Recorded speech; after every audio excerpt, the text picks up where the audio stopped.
The amazing thing about Breck is that we couldn't be more different, Breck and I, but we love many of the same things.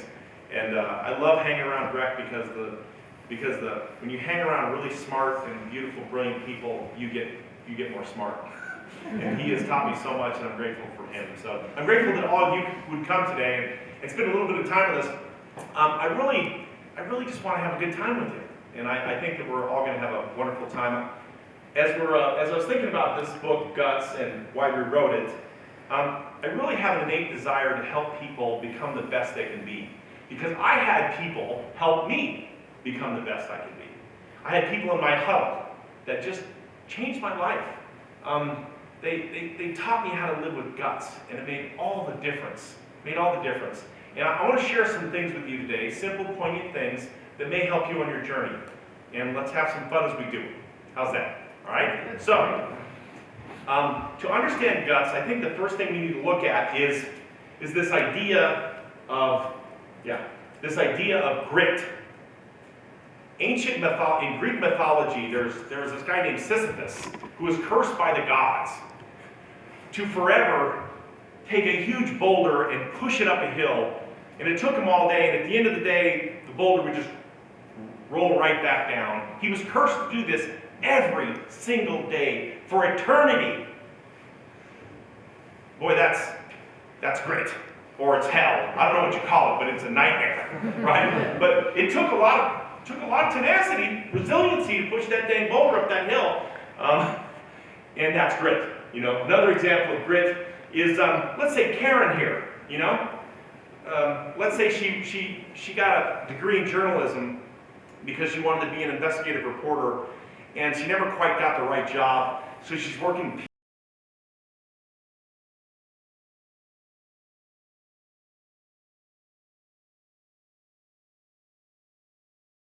PR.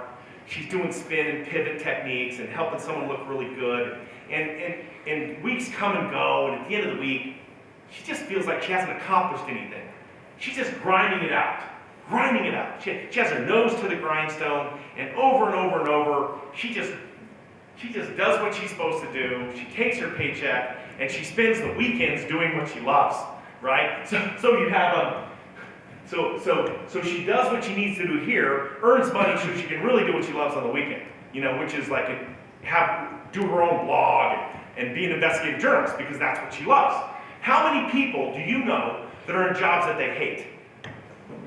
60% of Americans hate their job. Well, what's up with that? They spend the majority of their time working in jobs that they hate. They grind it out. They use grit, but they haven't learned to live with guts. When you look at grit and what it is, it's like I have to. It's the grind. It's the idea of labor, pain, stress, drudgery, desperation. The grit, the grind. It's like sandpaper. When you take sand and you put it in a highly tuned machine, over time it wears the gears down. And when human beings do things over time that wears them out, it's not connected to their purpose and their passion, they get worn out. They grind out. They live in despair. Now, I'm going to talk to you today. I'm going to tell you a little bit, I'm going autobiographical here, to tell you how I learned to live with guts. So I was brought into this world in a pretty brutal manner. I was raised on the fringes of the mob and motorcycle gang members. I was horrifically abused as a kid. Come on in, have a seat. I was horrifically abused as a kid, set on fire, used as a human dartboard. I was homeless at 15. Everything I owned fit in this little orange duffel bag, right? And my last couple years in high school, I was bouncing from place to place to place. But I did my best to do well in school. And fortunately for me, because people in my huddle saw things in me I didn't see in myself, I got a full-ride football scholarship to Georgia Tech. That was sort of a big deal. In Las Vegas, back in those days, 2 kids in the whole state of Nevada got Division I football scholarships. Krista went to UNLV, and I went to Georgia Tech. And I was excited. Very excited. I did well in high school, and I was bound to Georgia Tech. As a freshman at Georgia Tech, I did well. I was starting at the end of my freshman year. I played outside linebacker. I was a Dean's List student. Things were going well, really, really well. I had died and gone to heaven. The first game I played in was against the University of Alabama in Birmingham, in front of 85,000 people. The guy that was starting ahead of me got hurt. I went in the game, and I was getting annihilated. Paul Bear Bryant was the coach. I was getting completely annihilated, but I've never been so happy. I would jump on guys' backs, and they'd run 4 yards down the field and fall down. I'm like, kick out, you know? They ran this thing called the load option, and I was an outside linebacker, and this thing called the load option, for you football novices, was like 10 guys coming out and killing the guy that's the outside linebacker, and the pitch guy getting the ball and going hundreds of yards, right? So I was 18 years old. Late in the game, something happens. We get the ball, we score. They get the ball back. We're up by 2 points. They miss a 37-yard field goal. We win the game. It was nuts. They were the #1 team in the nation. The whole stadium was just like completely silent except the 400 Georgia Tech fans that were in the stadium. They stormed the field, 400 of them, because everybody else is red, Alabama's color. And they attacked you, and we're like, this is awesome. It was awesome. I never felt so much exuberance in my life. And then after that game, we lose every single one. We go 1-10. We were terrible. It was hilarious. So, but the byproduct was, I played a lot. Coach Curry brings me in after the season and he says, Sam, we're so glad you came here. I'm like, you're glad? I'm really glad. Like I get to eat, I have a roof over my head, people aren't trying to beat me up or stab me or shoot me, this is awesome, And he says, barring injury, we think that you will be a top 10 round draft pick and you're going to play in the NFL, you'll be an All-American. I couldn't be happier. And 6 months later, my career was over. My football career was over. In spring practice, I had a pair of broken shoulder pads. I blew both my shoulders out. Dr. Allman, our team doctor, says, Sam, your career's over. You can't play anymore. The problem was my self-worth was connected to who I was on the football field. And if I wasn't playing football and if I wasn't contributing, I felt terrible. And Dr. Allman said, we can do these radical reconstructive surgeries, but you may not recover. And I said, well, let's do the surgeries. Before I left his office, I had them both scheduled. So I had this first surgery, and I wake up from surgery, my hands like immobilized like this, tubes are coming out of everything, and I'm projectile vomiting. Whoa! I'm like, what did they do to me? What have they done? Right? And Dr. Allman was like, son, there are some problems in there. We have to get these bone chips out down, we put these big titanium screws and we cramp things down. He just tell me all this kind of stuff. And interestingly enough, not one person from my family was there. Not one person. But Bill Curry was there. He was there. He said, Sam, if you never play down, you got your school paid for. He wanted me to know he loved me. For just no good reason. And another person that was there, her name was Joan Conkey. There's a picture of her in here somewhere. Joan I met at church. When I first arrived at Georgia Tech, I went to church and Don and Joan visited with me and invited me home. To this day, they say, yeah, we invited Sam home for lunch and he never left. They became like my surrogate parents. And Joan was so horrified over the thought of me having major reconstructive surgery. She was horrified that I would wake up alone. She was there. Boy, did that feel good, to be loved and appreciated and wanted. Dr. Allman says, Sam, you can't move your arm for 6 weeks. You have to keep it like this. And at the end of 6 weeks, we'll start rehab and you can do this. And at the end of 6 weeks, I had this one operated on.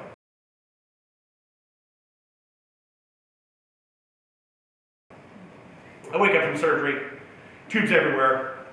I'm projectile vomiting again. Whoa! Like possessed by the devil. And I'm like, what did they do to me? They're like, hello, Copernicus. They did exactly what they did here over here. Like, same thing, same surgery, So now, 6 weeks later, I can't move this. This is immobilized. I can't even barely move this. I can't even put my pants on. I fall deep into depression. Sucks to be me. I lose like 20 pounds. I'm jaundiced. I'm all sickly. I'm moping around. And my buddies, they know me as a good-natured guy.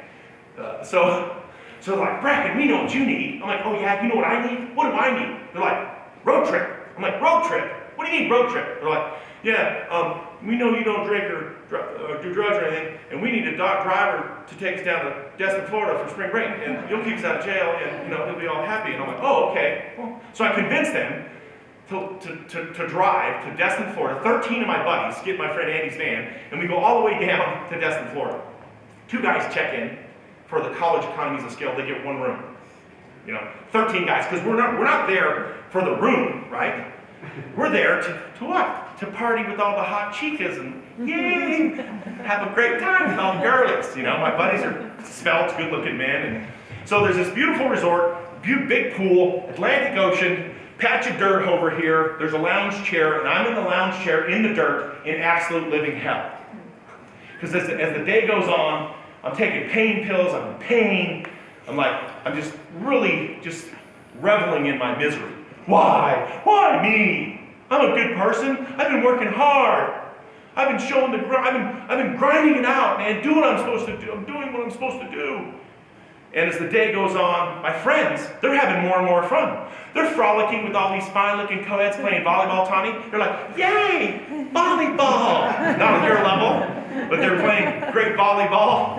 And as the day goes on, they get happier and happier. Now, I'm sure the elixir and the inebriation that they were going through helped them be happier during the day.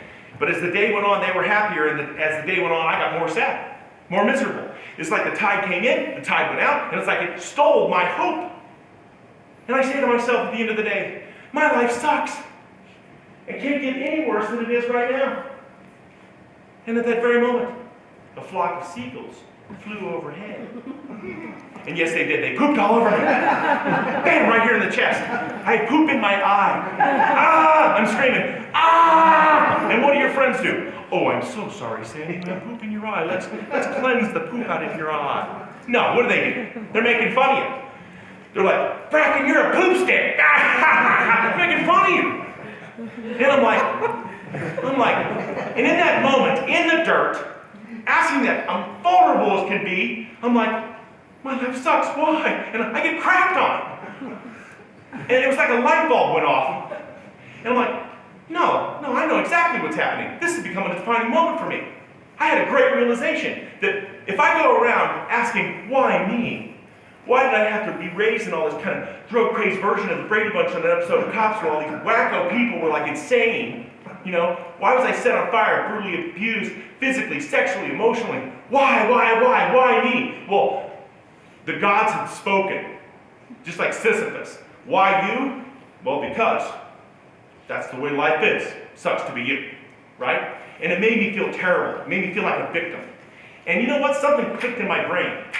And I said, no, I'm not going to be a victim. Bag this crap. So I went back to Atlanta. I started getting up at 4:30 in the morning. I ran across campus. I went into the Olympic-sized swimming pool, and I swam for an hour like I had special needs because I could barely move my freaking arms. I ran back across campus, climbed the fence at Bobby Dodd Stadium, and I ran every single stadium stair in the whole damn stadium. Took me an hour and 20 minutes. And then I went to breakfast while my lazy friends were getting out of bed. I had worked out for 2.5 hours. I went to school, I went to rehab, I went to the weight room, and I rinsed and repeated for months. I showed grit, like Sisyphus. I hope I don't mess up that name. Like say something stupid later. The sinner Sisyphus. That's a tongue twister. But nothing. It was the first time in my life where this concept of hard work, the grind, doing your best, just didn't pay off. So I did what I could do. The only thing I knew what to do was I went to Bill Curry. And I said, Coach Curry, I don't know what to do. Now, you guys don't know Bill Curry out here. But in the South, man, he was a legendary NFL football player. He was an all-pro. He was coached by Don Shula and Vince Lombardi. He had 3 Super Bowl championship rings. He was the president of the NFL Players Association. And he was in his first year of coaching. But he knew a lot that I didn't know. He knew how to live with guts and be his best self. Because he played against Ray Nitschke. The first time he ever went against Ray Nitschke in a drill, Ray Nitschke broke his face mask, broke his nose, and knocked him out. And he had to figure out whether he was going to play against Ray Nitschke again or not. He did. He became his best self. He probably was never as good as Ray Nitschke, but he became the best Bill Curry that he could be. And he knew how to do that, and he taught Sam Bracken how to do that.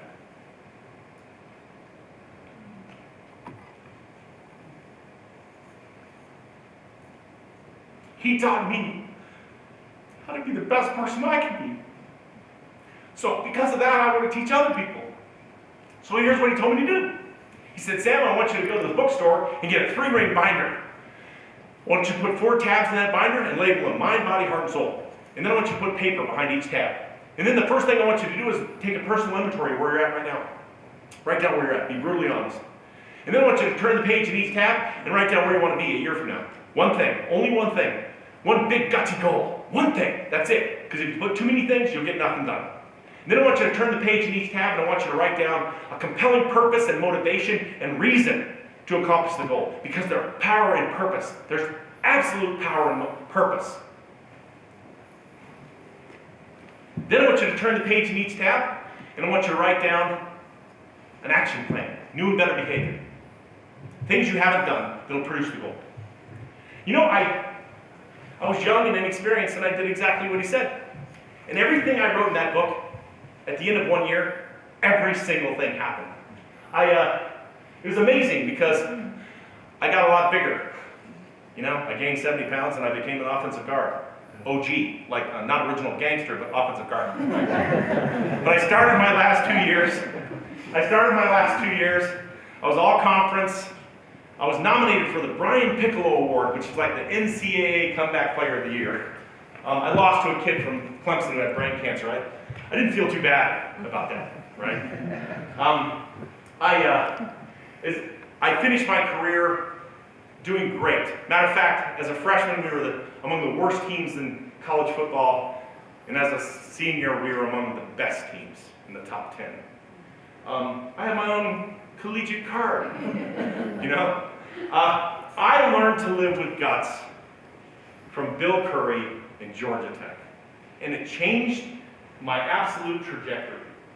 Now, so when we talk about grit, it's the mindset of I have to, it's the grind, it's sandpaper, it's labor, it's pain, it's stress, it's drudgery, it's desperation. When we talk about guts, when I talk about guts, it's the opportunity. It's not why, it's what. What am I supposed to do to learn? What am I supposed to do to get better? It's joyful. When you have purpose and meaning, you have joy in the grind, in the work. It brings you peace and happiness. You move past the pain. You have love, you have passion, you have energy. You delight, and you have distinctiveness. They're like, how in the hell do you do it, Sam? I'm like, what do you mean? I love it. I just love playing college. I love doing good in school. I love playing college football. It made all the difference. So, I'm going to share with you today 3 ways to live with guts. Okay? Now, at first, it's going to be counterintuitive. Love, failure, and hugs. That's how you can live with guts. The first is love. Now, when you talk about love,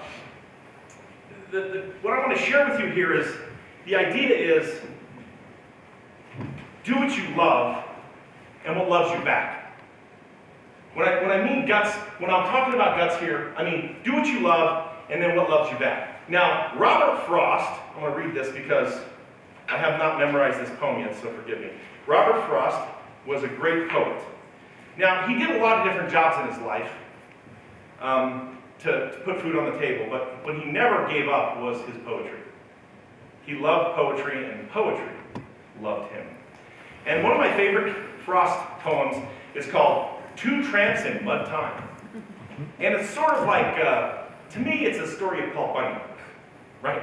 You guys know Paul Bunyan. He used to chop down trees and had his, blue ox and everything. So I'm going to read some excerpts from this poem, and then I want to debrief it a little bit and tell you why it makes a difference for me.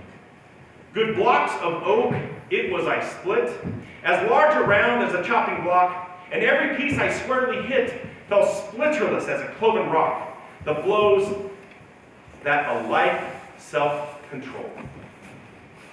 He loved chopping blocks. It rocked his world. Chopping wood. He loved it. I think statistics tell us that being a lumberjack is like one of the worst, it's the dirtiest, one of the worst jobs you can have. But he loved it. He goes on to say, you'd think I never had felt before The weight of a headed axe poised aloft, and the grip of the earth on outspread feet. The life of muscles rocking soft and smooth and moist in vernal heat. He just loved the way his feet hit the ground, the way his hand had the axe, and wham! Every time it rocked his world. And when he was done at the end of the day, he couldn't wait to get back to chopping rocks. It rocked his world. It's the most bizarre thing I could ever think of, but this guy loved chopping wood. Hence the Paul Bunyan guy, right? And in the end he says, my object in living is to unite my avocation and my vocation, as my two eyes make one sight, only where love and need are one. And the work is play for mortals' sakes. Is the deed ever really done for heaven and future's sakes?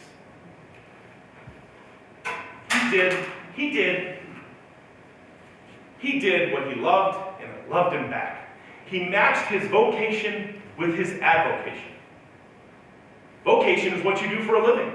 Your avocation is what you love to do, right?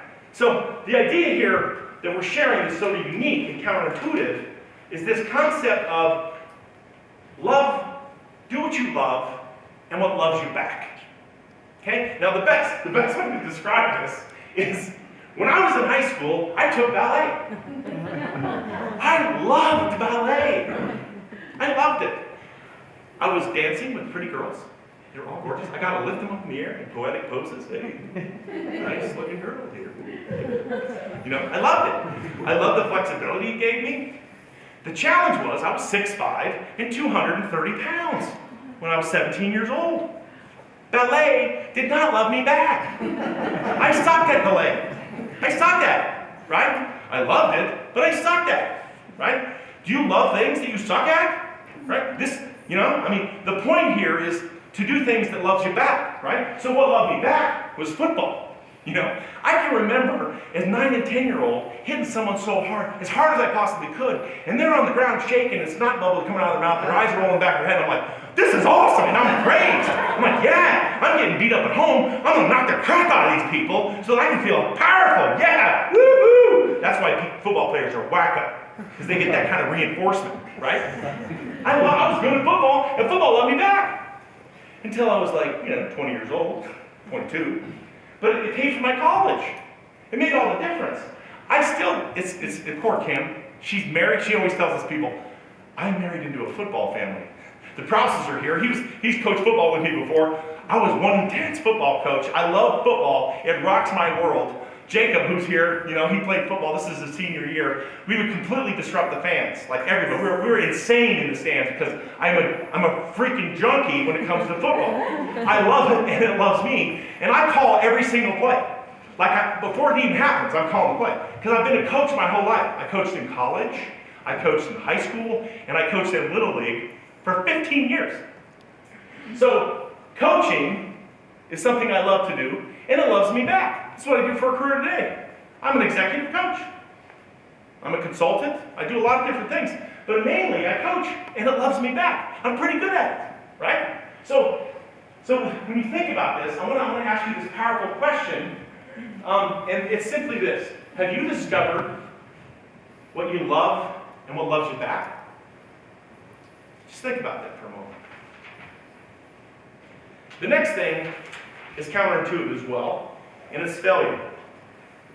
Now, living with guts means working past your failure. Now, I learned this from my dear friend, David Passanella. When I told you about having those surgeries, and what I didn't tell you about Coach Curry, is that he decided that I needed a new roommate after I made that goal book.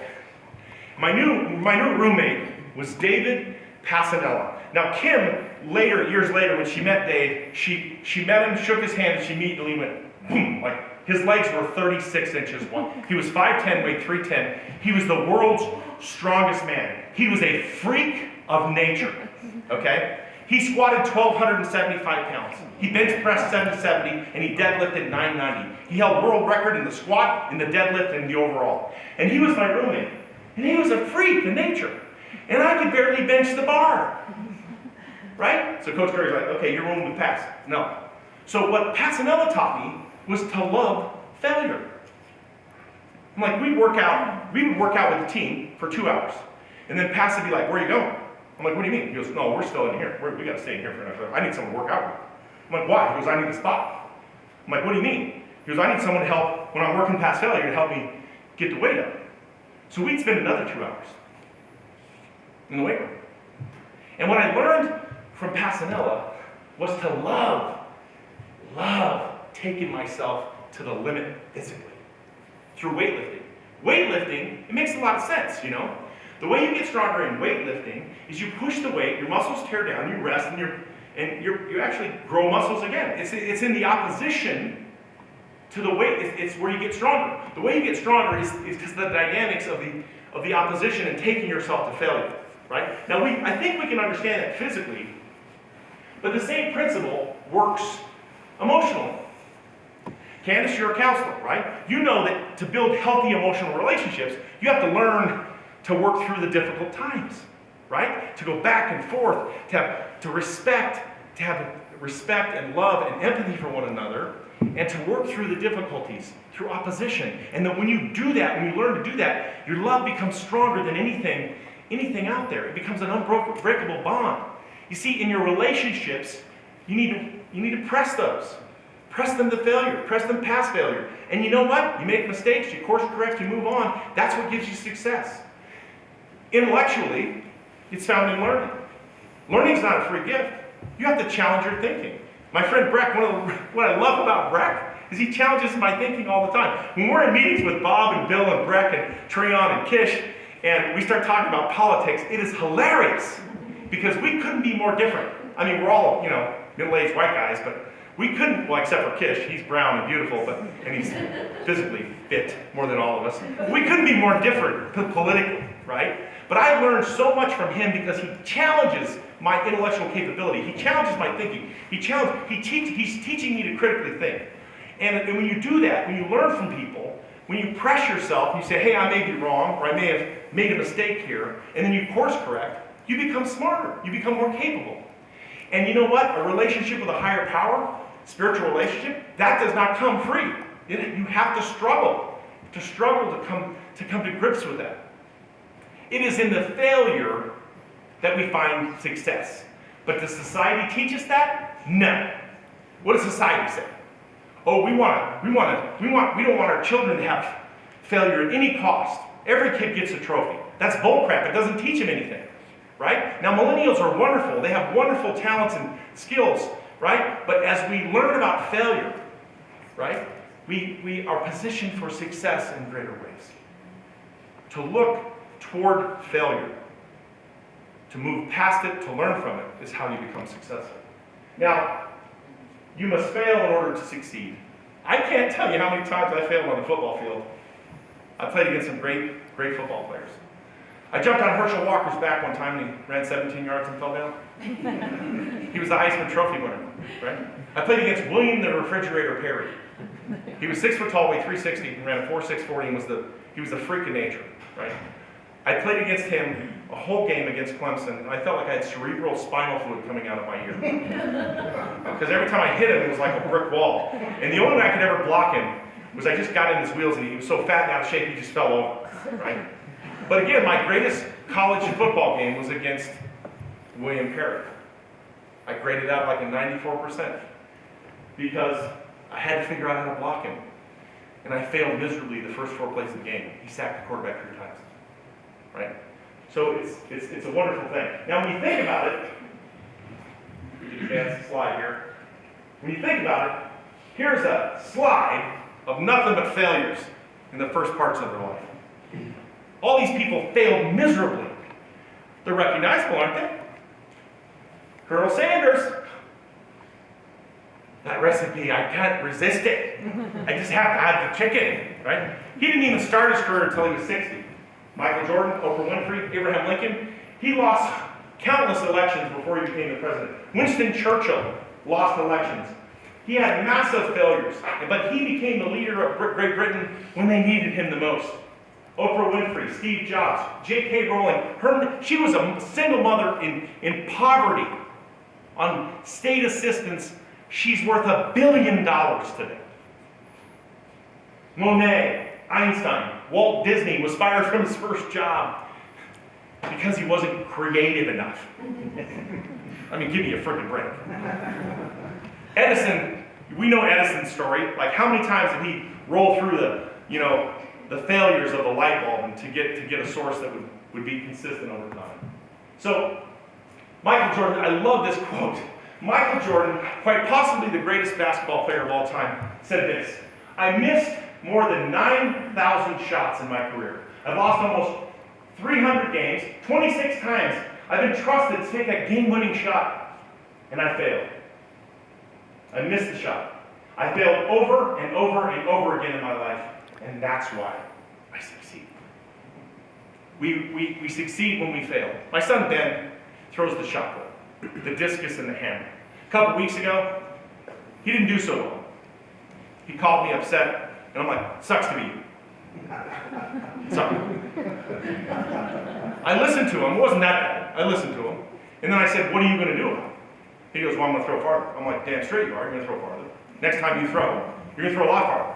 So when you come home this weekend, we're going to go out and throw." And the funny thing is, we went out and threw, and he threw 6 feet farther. 6 feet. That's a lot, right? But he has to fail and learn from the failure so that he can succeed. He has great dreams to be a great thrower. And he's going to be, as he embraces failure and learns to move past it to succeed. Now, finally, here's a question. Have you learned to embrace failures to move on to success?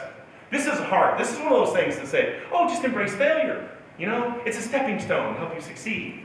Right? It says easy, does hard. Failure's hard. But the sooner you get used to it, the better you can be. Finally, the last great secret is living with guts. What you do is you use your huddles to win. Right? You have huddles that help you win in every single area of your life. Let's go ahead and move forward. The fascinating thing is, as a young kid, as a poor white trash young kid with parents working in the mob and just crazy chaos, the first time I ever felt value was in the huddle when I was 9 years old. 9. You see, in the huddle, your differences matter less. It doesn't matter what color you are. It doesn't matter what your religion is. It doesn't matter whether you're rich, whether you're poor, whether you're socially popular or whether you're not popular. In the huddle, what matters? The goal. What matters is that you can do your job that you're supposed to do. And the first time I ever felt any kind of self-worth was in that huddle. And I didn't fully understand the impact of that until I got to college, where I really was taught some of the most amazing lessons in the huddle. And the way I want to teach you what I learned is through a story. I want you to picture this, my senior year in college. We're playing a rival collegiate team. It's late in the game. It's hot. It's hot as hell on the field. It's 130 degrees on the field, on Grant Field. I've lost 22 pounds because it just comes off you. My legs, my hamstrings are seizing up because they're cramping. I look down at my finger, and it's pointing in strange directions. Blood's everywhere. I have nothing in the tank. We get the ball. We're down by 5 points. There's 3 minutes to go in the game. I'm in this huddle. We're on the 20-yard line. There's 80 to go to win. In front of 65,000 people, I got nothing in the tank. I've worked for 5 years as hard as I possibly could, and I don't have an ounce of strength. And I look over at my friend Andy, and he's been hit in the head so many times, he doesn't know even where he is. He has no idea. He's like looking like he's completely oblivious. I look over at John, and I know that John is suffering just as bad as I am. He's my roommate, John. He's probably lost 30 pounds, right? And then all of a sudden I look deeper into his eyes, and I figure out something. I'm like, he's as tired as I am. He's been through the same craps I've been through, and he's been through the same problems I've been through. And you know what? He's going to find it. He's going to find what he needs to find, and he's going to do his job. And I'm going to do my job. Because he's going to do his job, he's not going to let me down. I'm not going to let him down. And then all of a sudden, everybody's eyes gaze at each other in the huddle. all looking at each other. And everybody gets these crap-eating grins on our face. Gary Lee, our All-American wide receiver who has who's blacker than the ace of spades, he gets this big old smile on his face. John Dewberry, who's like Mr. Popularity, our quarterback, everybody's in the huddle, we're looking at each other, and we get these big smiles on our face because we realize what we're about to do. What we're about to do is go down the field with 3 minutes to go, play after play after play. And we do. We huddle, we do the play. We stop, we break, we huddle, we do the play. Every play slightly different. We march down the field, 3 seconds left. We punch it in the end zone. We win by 2. The fans go crazy. This time we're at home. So they come flooding into the stadium. They tear the stadium stands down. They tear the goalpost down. They start ripping the clothes off your body. You lay on the field completely exhausted. Completely exhausted. But you knew you did your best. And your buddies did their best. And you look at the game films a week later, and you think, how in the hell did I do that? I played out of my mind. Because you didn't want to let your buddies down. Now, they don't have the same strengths as you. They don't even have the same religion. They don't even have the same culture. They're completely different than you. But it didn't matter, because what mattered was the goal. What mattered was winning. You see, we all have huddles in our life. We have family huddles. We had a family huddle this morning. We went and got a Christmas tree. Not everybody agreed on what we did. But Miss Kim, she was in charge. She was the quarterback. Right? We love the family dynamic that we have. It's our huddle. We don't want everybody to see things differently. We don't want everybody to see things the same. We want them to see things differently. We want their opinion. With your friends, you want to have different friends. Kish is one of my closest friends. Bracken is one of my closest friends. Kish can squat 400 pounds for reps of 10 in a CrossFit gym. Bracken lean over and grab a piece of paper. Right? But he is a brilliant writer, and Kish is a world-class CrossFit athlete. And Kish has a story. He was a 20-year veteran, a SWAT commander, public safety. He's been shot. He's a hero in my book. And you know what? He has a message for the world. And you know who's going to help him share that message? Bracken, because they have different skills. They're in the same huddle. They're going to change the world together because they have differences. In the community, we live in Davis County. There are 2,000 homeless children in Davis County. That's completely unacceptable. We have kids in foster care, we have kids at risk, we have problems here, and our community can solve it, working together, right? We have interfaith communities, we have a faith hub, we have work hubs. It's in the huddle that things change. But you know what, today in society, what's happening is we scream about our differences. We argue, we scream, we make up our own facts, and then we go to our corners, and we fill the airways with hatred, with crazy chaos, and we're not working together. We don't have a common goal. We don't value differences, right? We don't live with guts. Live with guts.